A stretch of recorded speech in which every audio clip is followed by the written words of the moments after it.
श्री गणेशाय नमः। ओम गम गणपते नमः। श्री गणेश जी के सरल मंत्रों से भी भक्तों के आलस्य, विघ्न, रोग आदि का तत्काल निवारण हो जाता है।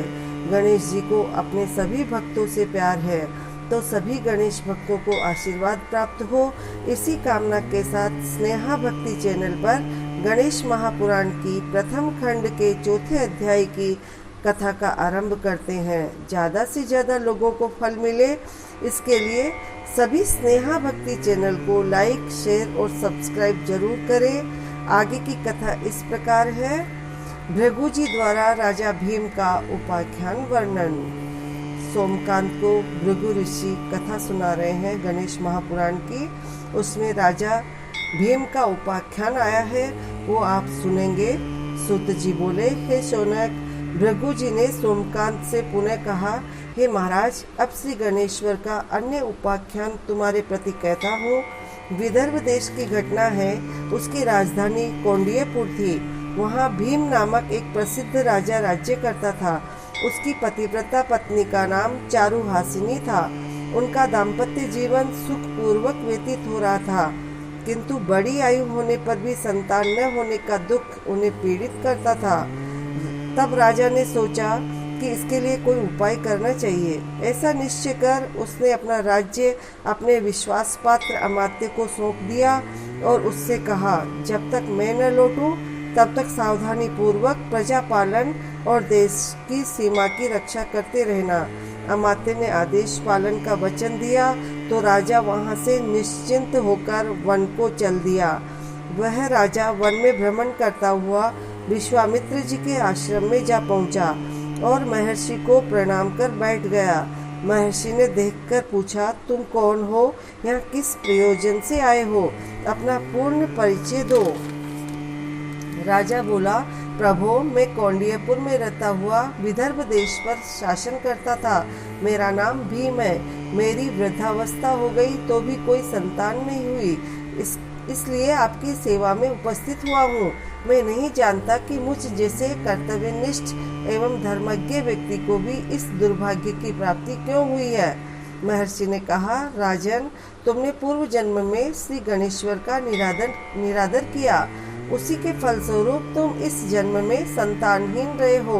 यदि उनको प्रसन्न कर लो तो तुम्हें अब भी संतान की प्राप्ति हो सकती है।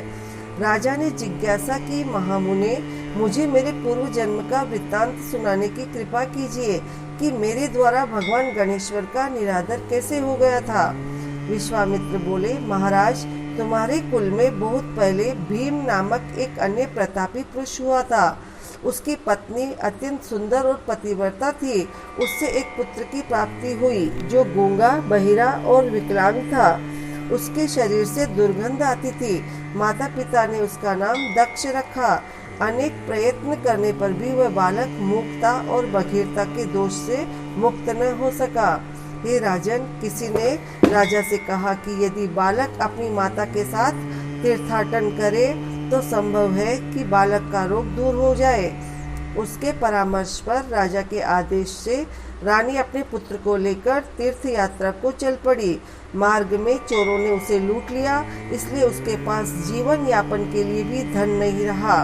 तब उसने एक शिव मंदिर में शरण ली और बालक को वहीं छोड़कर भिक्षा के लिए गांव में चली गई।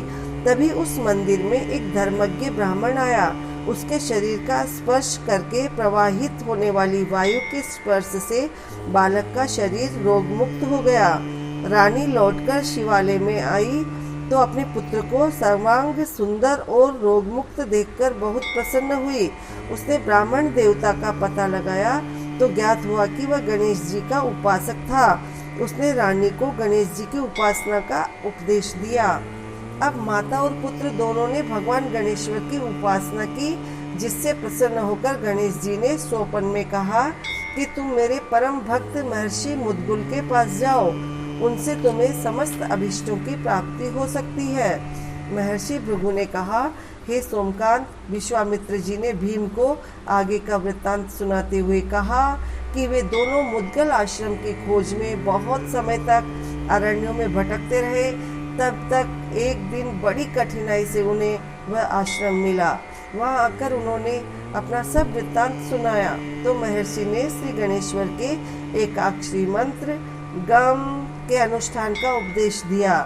राजा भीम ने जिज्ञासा की, महामुने, आपके मुख से ये चरित्र सुनकर मुझे आश्चर्य हो रहा है। एक ब्राह्मण के शरीर के स्पर्श से बहने वाली वायु के स्पर्श मात्र से वह बालक रोग रहित और सुंदर कैसे हो गया? इसका समाधान करने की कृपा कीजिए। विश्वामित्र बोले, राजन, प्रभु की इच्छा से जो कुछ भी हो जाए वही संभव है, उसमें आश्चर्य ही कैसा। भगवान गजानन चाहे तो किसी भी निमित्त से अभिष्ट प्रदान कर सकते हैं। देखो, एक समय की बात है, सिंधु देश के पल्ली नामक ग्राम में एक धनिक वेश्या रहता था। उसका नाम कल्याण था। उसकी पत्नी का नाम इंदुमती और पुत्र का नाम बल्लाल था। एक दिन वह वणिक पुत्र अपने मित्रों के साथ वन में गया। वहाँ एक ऐसी शिला देखी जिस पर कोई मूर्ति सी अंकित थी। उन्होंने उसे गणेश्वर नाम देकर पूजन आरंभ किया और सबने मिलकर वहाँ एक मंडप बनाकर उत्सव मनाने की आयोजना की। उस दिन से अपने सब मित्रों के साथ वह वणिक पुत्र रात दिन वहीं रहकर गणेश जी की उपासना करने लगा।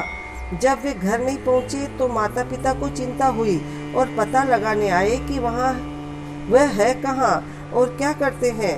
सब बालकों को उपासना आदि में लगे देखकर उनके माता पिता आदि ने कल्याण से कहा कि तुम्हारे पुत्र ने हमारे बालकों को भी पागल बना दिया है, जो अरण्य में पड़ी हुई शिला का पूजन आराधना कर रहे हैं।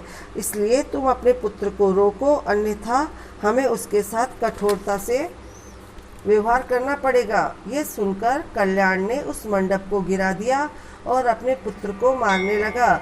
उसने उस गणेश शिला को उठाकर दूर फेंका और समस्त बालकों को वहां से भगा दिया। बोलो श्री गणेश भगवान की जय। जय जय गणेश। भक्तों, आज की कथा का विश्राम यहीं पर है। चौथे अध्याय की आगे की कथा है श्री बल्लाल विनायक की स्थापना। जय श्री गणेश, जय जय गणेश। जय श्री गणेश, जय जय गणेश। जय श्री गणेश, जय जय गणेश।